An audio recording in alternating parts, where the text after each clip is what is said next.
मैं आज आपको श्रीमद् भगवद गीता का पहला अध्याय सुनाऊंगा अर्थ सहित। ध्यान से सुनिएगा फ्रेंड्स। ओम श्री नमो भगवते वासुदेवाय वासुदेव विश्वेश्वराय आदि पुरुष अपरंपार अलख पुरुषाय नमः। दोहा। जगत विस्तार का रूप गीता के ज्ञान की कथा चारणहार प्रारंभ करते हुए यश मांगन आए उदास प्रभु भगवान जी ने अर्जुन को जो गीता का ज्ञान दिया सो मुझे मिले। हे भव्य भंजन श्री कृष्ण जी से किशोरदास मांगता है, हे प्रभु गीता ज्ञान के उच्चारण करने से तुम्हारे भक्त पूर्ण ब्रह्मा को पाते हैं। प्रभु मैं आपकी शरण में पड़ा हूँ। किशोरदास और तुलसीदास अति दीन गरीब है और आप परम प्रवीण अरत दुख भंजन हो। हे श्री कृष्ण भगवान तेरे संतों और भक्तों के हेतु मैं यह ज्ञान भाषा में कहता हूँ। जब कौरव पांडव महाभारत के युद्ध को चले तब राजा धृतराष्ट्र ने कहा मैं भी युद्ध को देखने चलूंगा। तब श्री व्यास जी ने कहा, हे राजन नेत्र के बिना क्या देखोगे। राजा धृतराष्ट्र ने कहा देखूंगा नहीं तो श्रवण तो कर लूंगा। तब व्यास जी ने कहा, हे राजन तेरा सारथी संजय जो कुछ महाभारत के युद्ध की लीला कुरुक्षेत्र में होगी सो यहाँ बैठा ही श्रवण करावेगा। व्यास जी के मुख से यह वचन सुन संजय ने विनती करी, हे प्रभु यहाँ हस्तिनापुर में बैठे कुरुक्षेत्र की लीला कैसे जानूंगा तथा राजा को किस भांति कहूँगा। तब व्यास जी ने संजय को यह वचन दिया, हे संजय मेरी कृपा से तुझे यहाँ ही सब दिखाई देगा। व्यास जी के इतना कहते ही संजय की दिव्य दृष्टि हो गई और बुद्धि भी दिव्य हो गई।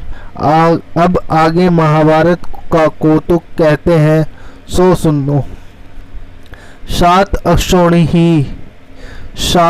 अक्षौहिणी सेना पांडवों की और 11 अक्षौहिणी सेना कौरवों की।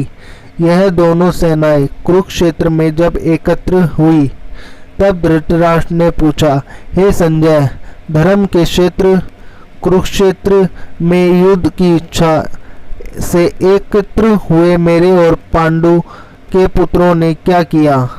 संजय ने कहा, पांडवों की सेना को विहुति देकर दुर्योधन आचार्य द्रोण के समीप जाकर कहने लगे, हे आचार्य देखिए आपके शिष्य बुद्धिमान द्रौपद पुत्र ने पांडवों की बड़ी सेना की कैसे व्यूह रचना की है। इस सेना में अर्जुन भीम जैसे बड़े बड़े धनुर्धारी वीर विराट महारथी द्रुपद धृष्टकेतु चेकितान बलवान काशीराज पुरुजित कुंती भोज नरों में श्रेष्ठ सव्य पराक्रमी युधामुन्यु बलवान उत्मोज अभिमन्यु और द्रौपदी के पुत्र सब के सब महारथी हैं।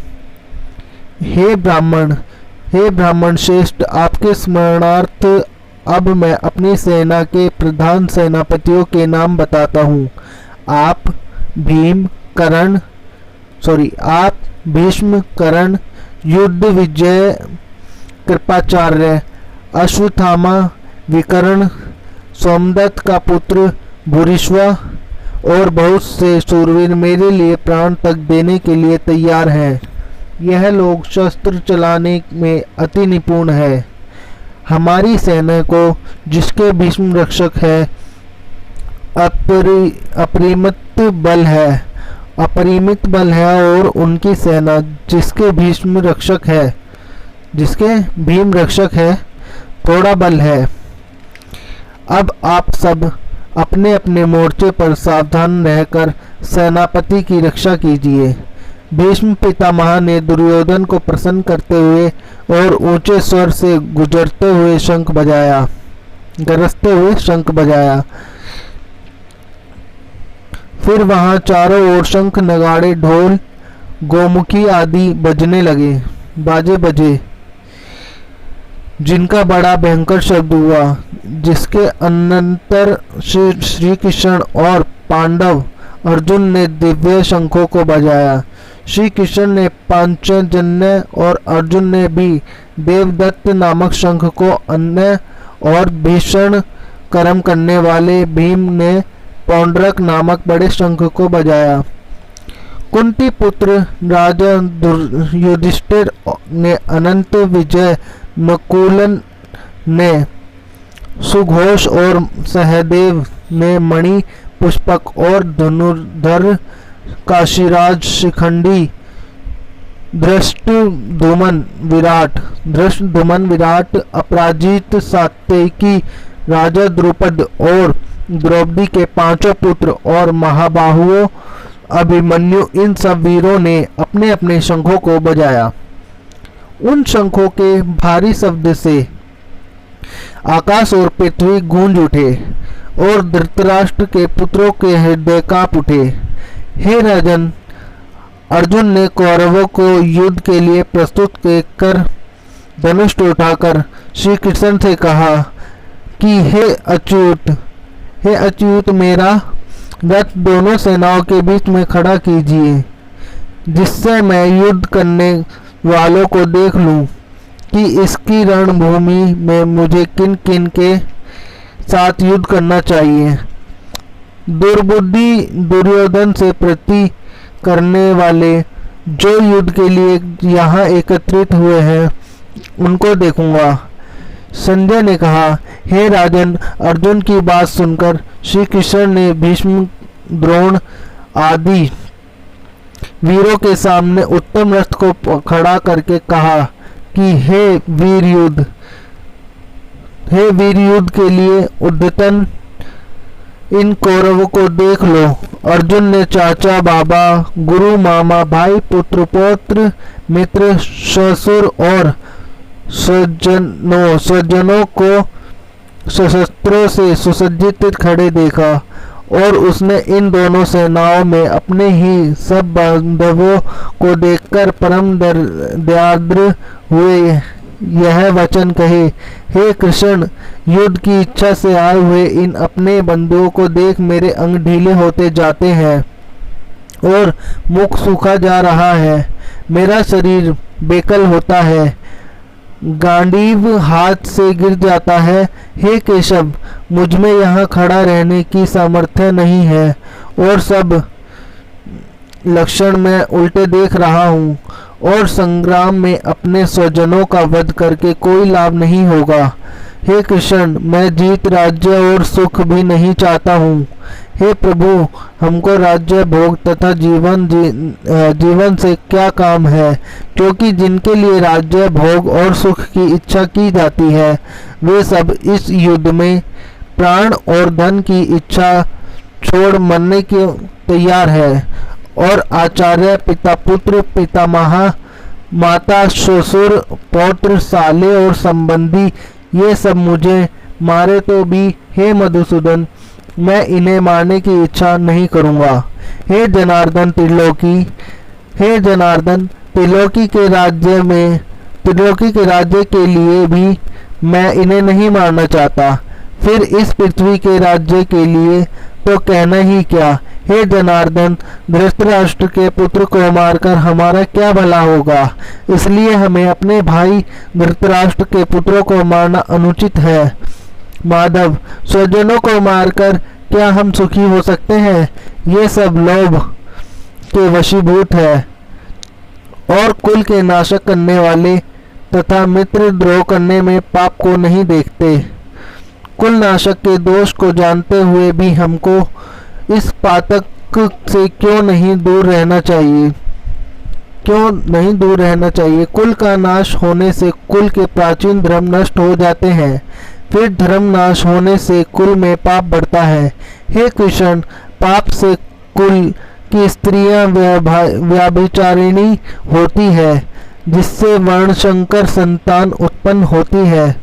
वह वर्णशंकर जिन पुरुषों ने कुल को नष्ट किया है, उनको तथा उस कुल को नरक में पहुंचाते हैं, क्योंकि साधारण तर्पण आदि बंद हो जाते हैं। वर्ण संकर बनाने वाले दोषों से कुल ध्वंसकों के जाति धर्म और कुल धर्म निरंतर नाश होते हैं। हे जनार्दन, मैंने बार बार सुना है कि कुल धर्म नष्ट होने से निश्चय नरकवास करना होता है। हाय, हम बड़ा पातक करने को तैयार हैं। जो राज्य सुख के लोभ से स्वजनों को मारने की कोशिश कर रहे हैं, सशस्त्रों को धारण किए हुए धृतराष्ट्र के पुत्र, यदि मुझे सशस्त्र रहित और उपाय रहित को रणभूमि में वध कर डाले तो मेरा बहुत कल्याण हो। संजय ने कहा, हे राजन, यह कहकर दुखित होकर अर्जुन ने धनुष बाण फेंक दिया और रथ के पिछले भाग में जाकर बैठा। श्रीमद् भगवद गीता सुपनिषद सुब्रह्मा विद्या योग शास्त्री श्री कृष्ण अर्जुन संवादे विषाद योगी नाम प्रथमो अध्याय। फ्रेंड्स, पहले अध्याय का महत्व हिंदी में मतलब पाठ के सार के माध्यम से मैं आपको समझाना चाहता हूँ, ध्यान से सुनिएगा। पहले अध्याय का महत्व। एक समय पार्वती ने पूछा, हे महादेव जी, किस ज्ञान के बल से आपको संसार के लोग शिव कहकर पूजते हैं? मृगछाला ओढ़ी, अंगों में शमशानों की विभूति लगाए, गले में सर्प और मुंडों की माला पहन रहे हो, इनमें तो कोई पवित्र नहीं, फिर आप किस ज्ञान से पवित्र हैं? वह आप कृपा कर कहिए। श्री महादेव जी बोले, हे प्रिय, सुनो, गीता ज्ञान को हृदय में धारण करने से मैं पवित्र हूँ और उस ज्ञान से मुझे बाहर के कर्म व्यापते नहीं। तब पार्वती ने कहा, हे भगवान, जिस गीता ज्ञान की आप ऐसा स्तुति करते हैं, उसके श्रवण करने से कोई कृतार्थ भी हुआ है? तब महादेव जी ने कहा, हम ज्ञान को सुनकर बहुत जीव कृतार्थ हुए हैं और आगे भी होंगे। मैं तुझको एक पुरातन कथा कहता हूँ, तू श्रवण कर। एक समय पाताल लोक में शेषनाग की शैया पर श्री नारायण जी ने नैन मूंदकर अपने आनंद में मगन थे। उस समय भगवान ने चरण दबाती हुई श्री लक्ष्मी जी से पूछा, हे प्रभु, निद्रा और आलस्य उन पुरुषों को व्याप्त है जो जीव तापसी है, फिर आप तो तीनों गुणों से अतीत हो। आप जो नेत्र मूंद रहे हो, यह मुझको बड़ा आश्चर्य है। श्री नारायण जी बोले, हे लक्ष्मी, मुझको निद्रा आलस्य नहीं व्यापता। एक शब्द रूप जो भगवद गीता है, उसमें जो ज्ञान है, उसके आनंद में मैं मगन रहता हूँ। जैसे 24 अवतार मेरे आकार रूप है, तैसे यह गीता शब्द रूप अवतार है। इस गीता में यह अंग है। 5 अध्याय मेरा मुख है, 5 अध्याय मेरी भुजा है, 11वां अध्याय मेरा हृदय और मन है, 16वां अध्याय मेरा उदर है, 17वां अध्याय मेरी जंघा है, 18वां अध्याय मेरे चरण है।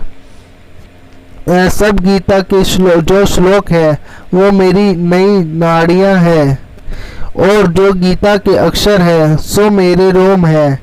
ऐसा जो मेरा शब्द रूपी गीता ज्ञान है, जिसके अर्थ मैं हृदय में विचारता हूँ और बहुत आनंद को प्राप्त होता हूँ। श्री नारायण जी ने कहा, हे लक्ष्मी, गीता ज्ञान को सुनकर बहुत जीव कृतार्थ हुए हैं, सो तू सुन। शूद्र वर्ण एक प्राणी था जो चांडालों के काम करता था और तेल लवण का व्यापार करता था। उसने बकरी पाली। एक दिन वह बकरी चराने को वन में गया और वृक्षों के पत्ते तोड़ने लगा। वहां सर्प ने उसे डस लिया, जिससे तत्काल उसके प्राण निकल गए। मरकर उसने बहुत नरक भोगे। फिर उसे बैल का जन्म पाया। उस बैल को भिक्षुक ने मोल ले लिया। वह भिक्षुक उस पर चढ़कर सारा दिन भीख मांगता फिरे और कुछ भिक्षा मांगकर लावे वह कुटुंब के साथ मिलकर खावे। वह बैल सारी रात द्वार पर बंधा रहे, उसके खाने पीने की भी खबर न लेवे। कुछ थोड़ा सा भूसा उसके आगे डाल देवे। जब दिन चढ़े फिर बैल पर चढ़कर मांगता फिरे। कई दिन गुजरे तो वह बैल भूख का मारा गिर पड़ा, पर उसके प्राण नहीं छूटे। नगर के लोग देख कर कोई तीर्थ का फल दे, कोई व्रत का फल दे, उस बैल के प्राण नहीं छूटे। एक दिन गणिका आई, उसने मनुष्य से पूछा, यह भेड़ कैसी है? तो उन्होंने कहा, इस बैल के प्राण नहीं जाते, अनेक पुण्यों का फल दे रहे तो भी इसको मुक्ति नहीं होती। तब गणिका ने कहा, मैंने जो किया है उसका फल इस बैल को निमित्त दिया। इतना कहते ही बैल की मुक्ति हो गई। तब बैल ने एक ब्राह्मण के घर में जन्म लिया। पिता ने नाम शर्मा रखा। जब बड़ा हुआ तो पिता ने इसको पढ़ाया। तब उसको पिछले जन्म की सुध रही थी। उसने एक दिन मन में विचार किया, जिस गणिका ने मुझे बैल की योनि से छुड़ाया था उसका दर्शन करूंगा। विप्र चलता चलता गणिका के घर गया और कहा, तुम मुझे पहचानती है गणिका? गणिका ने कहा, मैं नहीं पहचानती। तू कौन है? मेरी तेरी क्या पहचान? तू विप्र और मैं वैश्या। तब विप्र ने कहा, मैं वही बैल हूँ जिसको तुमने अपना पुण्य दिया था। तब मैं बैल की योनि से छूटा था। अब मैंने अपने विप्र के घर जन्म लिया है। तू अपना वह पुण्य बता। गणिका ने कहा, मैंने अपने जाने कोई पुण्य नहीं किया। मेरे घर एक तोता है, वह कुछ पढ़ता है, मैं उसके वाक्य सुनती हूँ। उस पुण्य का फल मैंने तेरे निमित्त दिया था। तब विप्र ने तोते से पूछा कि तू सवेरे क्या पढ़ता है? तोते ने कहा, मैं पिछले जन्म में विप्र का पुत्र था। पिता ने मुझे गीता के पहले अध्याय का पाठ सिखाया था। एक दिन मैंने गुरुजी से कहा, मुझको तुमने क्या पढ़ाया है? तब गुरुजी ने मुझे शाप दिया कि तू सुआ हो जा। तब मैं सुआ हुआ। एक दिन फंदक मुझे पकड़ ले गया। एक विप्र ने मुझे मोल लिया। वह विप्र भी अपने पुत्र को गीता का पाठ सिखाता था। तब मैंने भी वह पाठ सीख लिया। एक दिन विप्र के घर चोर घुस पड़े। उनको धन प्राप्त न हुआ तो पिंजड़ा उठा ले गए। उन चोरों की यह गणिका मित्र थी। मुझे इसके पास ले आए, सो मैं नित्य गीता जी के पहले अध्याय का पाठ करता हूँ। वही यह गणिका सुनती है और इस गणिका की समझ में नहीं आता। जो मैं पढ़ता हूँ वही पुण्य तेरे निमित्त दिया था। सो हे लक्ष्मी, गणिका ने भी इससे भले काम ग्रहण किए। नित्य प्रति स्नान करे और गीता के पहले अध्याय को पढ़े। इससे उसकी मुक्ति हुई। श्री नारायण ने कहा, हे लक्ष्मी, जो कोई अजान कर भी गीता का पाठ करे या श्रवण करे तो उसको भी मुक्ति मिलेगी। बोल सच्चे दरबार की जय।